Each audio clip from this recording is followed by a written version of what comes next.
Economia no contexto certo.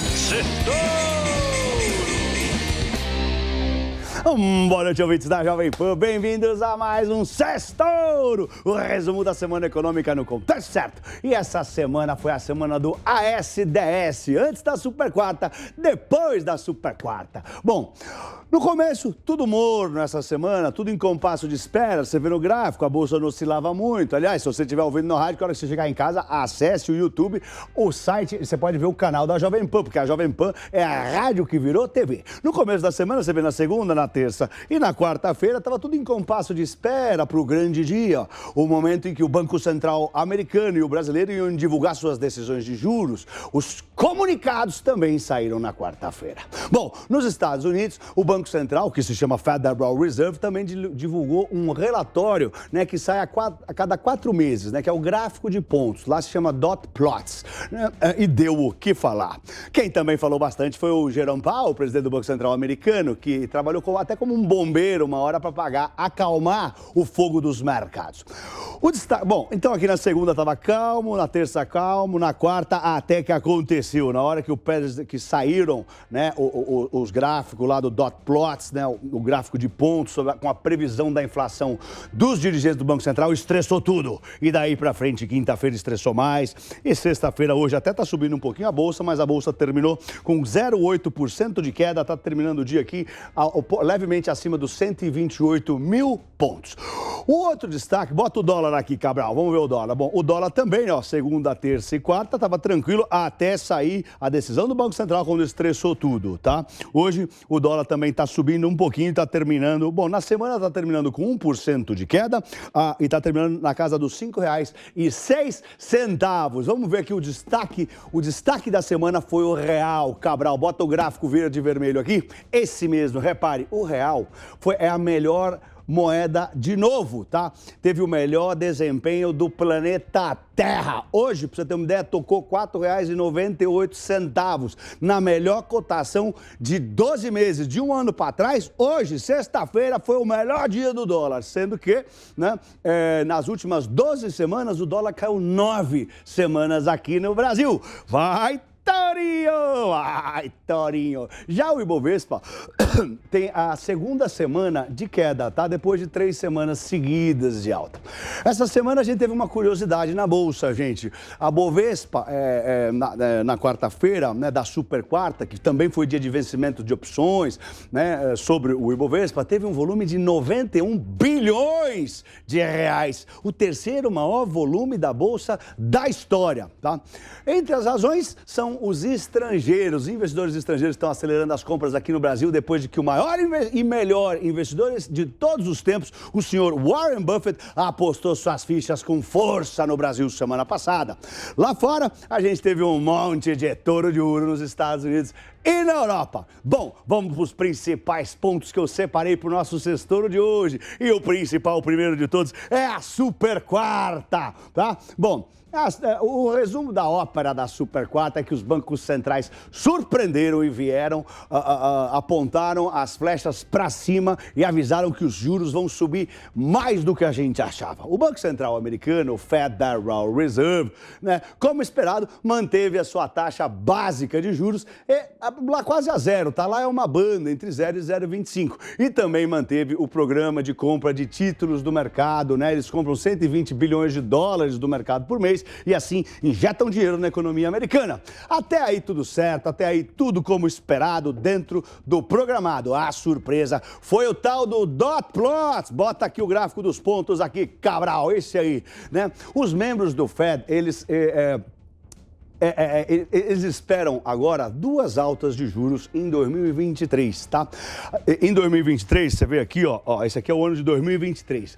13 dos membros, 1, 2, 3, 4, 5, 6, 7, 8, 9, 10, 11, 12, 13 pessoas dos 18 que votam acham que vai subir os juros em 2023. Antes eram só 7, tá? Agora, Em 2022, olha aqui, em 2022, 7 membros estão achando que tem que subir os juros em 2022, um ano antes do que está sendo combinado com nós investidores. O Banco Central americano está falando que eles não vão subir os juros até 2023. Aqui, ó, 1, 2, 3, 4, 5, 6, 7 pessoas acham que os juros lá nos Estados Unidos, né, 7 pessoas que votam lá no Banco Central americano, no comitê, acham que tem que subir os juros antes de 2023.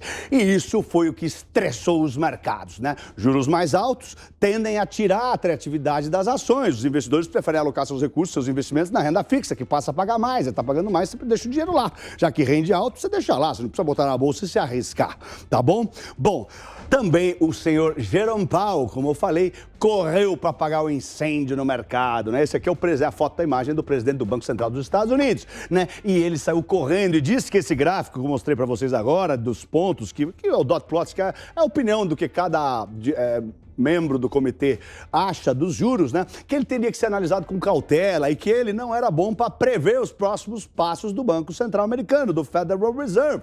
Ele disse que isso é a opinião de cada um, não significa que a gente vai subir os juros, tá? Ele também disse que qualquer mudança na política de estímulos, né, nos juros, se eles forem mudar os juros, vai ser comunicada com bastante antecedência para acalmar o mercado. E o mercado gostou, ouviu, se acalmou um pouco, mas ainda assim ficou um pouco encucado. Os investidores estão com uma pulga atrás da orelha, porque a inflação está vindo aí. Mas a super quarta só estaria completa com a decisão e o comunicado do Copom, Comitê de Política Monetária do Brasil, tá? E depois de fechado o mercado, às 6h30 da tarde, o comunicado também veio com um tom um pouco mais duro, tá? Ele saiu e a gente pode ter mais aperto monetário vindo aqui para o Brasil. Isso ajudou, foi isso uma das razões que ajudou a empurrar o real para baixo de R$5, 4,99. Hoje bateu 4,98, mesmo que esteja fechando na casa dos 5,06, tá, gente? Bom, foi a primeira vez em um ano que chegou para baixo de 5. O Banco Central brasileiro confirmou a alta esperada de 0,75 pontos percentuais para 4,25 da Selic e disse que vai subir mais 0,75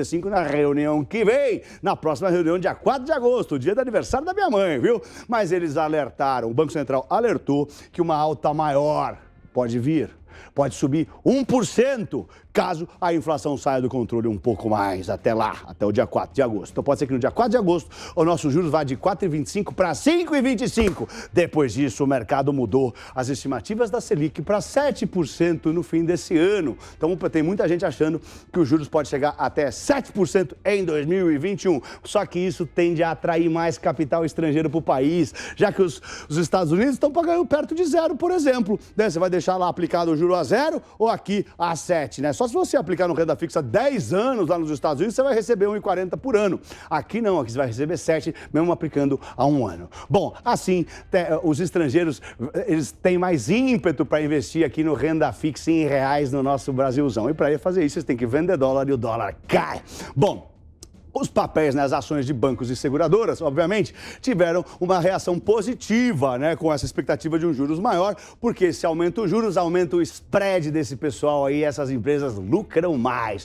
O segundo ponto que eu separei para o nosso sexto de hoje é a medida provisória da Eletrobras. Foi um outro evento importante da semana, né? Foi a aprovação da medida provisória lá no Senado que abriu o caminho para a privatização da Eletrobras. A MP sofreu algumas modificações ali no Senado e voltou para a Câmara. E deve ser aprovada até terça-feira, que é quando ela caduca, né? Essa aprovação traz muito otimismo, já que mostra a força na base do governo, lá no Congresso, e também pode ser usada para aprovar outras reformas, tá? Como a reforma administrativa e a reforma tributária. Gente, é uma vitória do Brasil, é uma vitória do ministro Paulo Guedes. Vai, Paulinho! 3.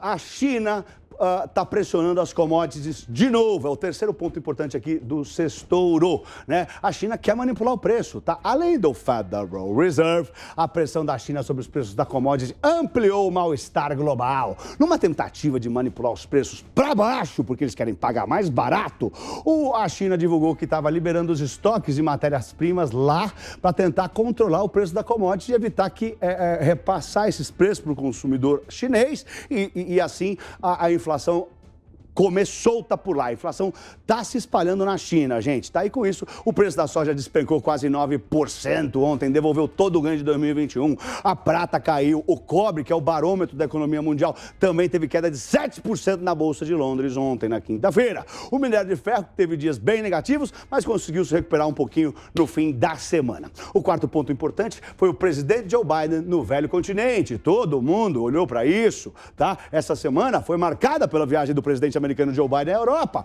Ele acabou com uma disputa de 17 anos de subsídios, uma briga da Boeing com a Airbus. A Boeing é americana, a Airbus é europeia, a França lá, né? É francesa. Isso restabeleceu umas relações com os europeus que tinham esfriados na era Trump. Tá? O Trump ele impôs taxas em vários produtos, né? Como europeus, né? Como por exemplo os vinhos, né? Se você quiser deixar um europeu nervoso, é só você aumentar o imposto do vinho. Bom, além disso, o Biden também se reuniu com o presidente da Rússia, o Vladimir Putin, e abriu caminho para a reaproximação entre os dois países. Tá? Eles chegaram num acordo, por exemplo, muito importante, para a volta dos embaixadores expulsos lá na época do Trump, né? E vão tentar estender um pouquinho mais aquele pacto nuclear entre eles. Mas, por exemplo, os ataques cibernéticos não andou, a violação dos direitos humanos ainda deve ser discutida, tá? E o quinto ponto que eu separei para o nosso setor é o brincalhão das bitcoins, o Elon Musk. E ele volta a atacar, ele ataca de novo e fala das bitcoins. Esse aqui, viu? O Elon Musk, se fala Elon Musk. O Elon Musk é dono e presidente da montadora de carros elétricos Tesla, aquele sucesso nos Estados Unidos, e ele deu as caras de novo essa semana. Ele gosta de atacar os domingos e tuitou que a Tesla pode voltar a aceitar Bitcoin quando a mineração usasse energia limpa. É claro que é mentira, né? Não dá.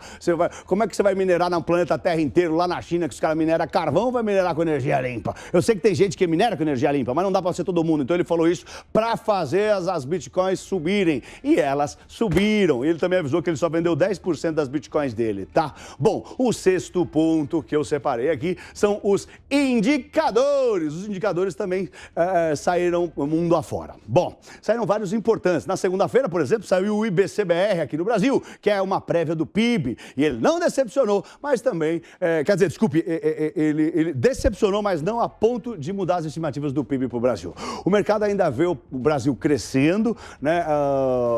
Crescendo com força em 2021. O IBCBR subiu 0,44 para ser exato, em abril, e o esperado é 0,55, um pouquinho mais, não muito, mas era mais.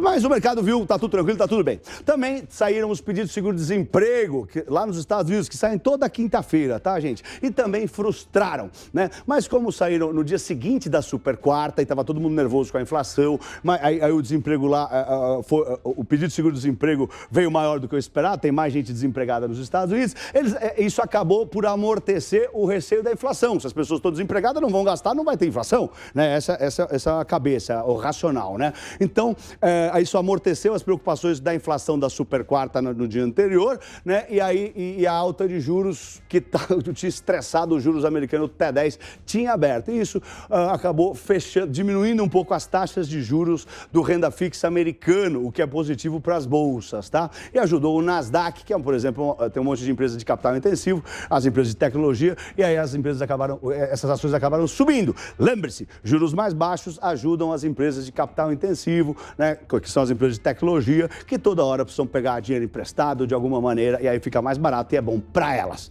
né? A gente também teve uma bateria de dados na China, né, que foram divulgados durante a madrugada da super quarta também. Quarta-feira, gente, foi um dia daqueles, tá?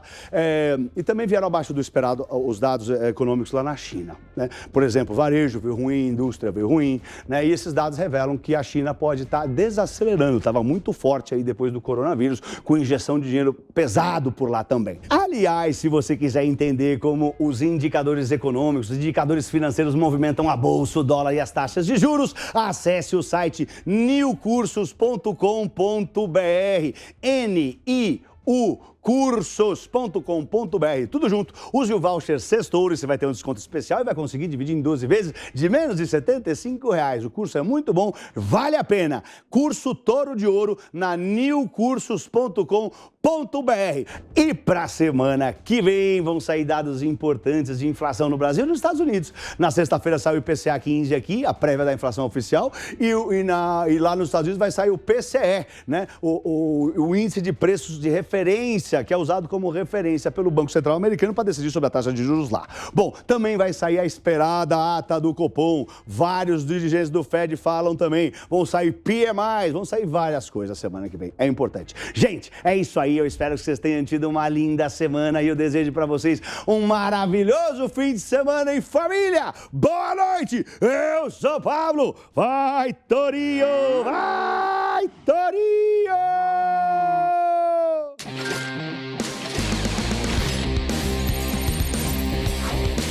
Economia no contexto certo. Sextou!